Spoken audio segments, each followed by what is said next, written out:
So yun guys, magandang hapon sa inyong lahat. Ayan, nandito tayo ngayon sa may tulay no, ng Estero Divitas Tondo. So update ko lang kayo ng konti dito sa ginagawa ngayon, magiging opisina nitong DPWH para sa paggawa ng tulay no. Ayan o, makikita nyo meron ng tawag nito para sa bubong yung beam. Ayan, nakakabit na sila. Alright, nag-welding pa sila. Ayan, so para na siyang bahay.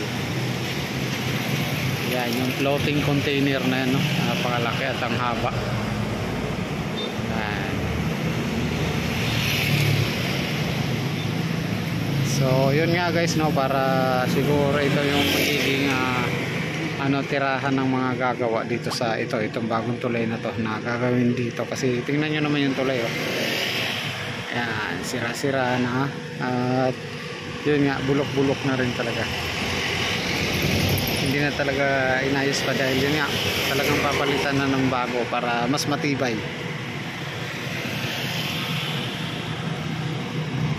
Okay, tingnan natin dito konti. Yung may pansala ng basura guys oh, para mas malinis. Ayan. So kaya para malinis na yung tapo ng tubig doon na papunta ron dahil yun, may sala na rito. So yung mga naipon dito, yan kinukuha naman ng mga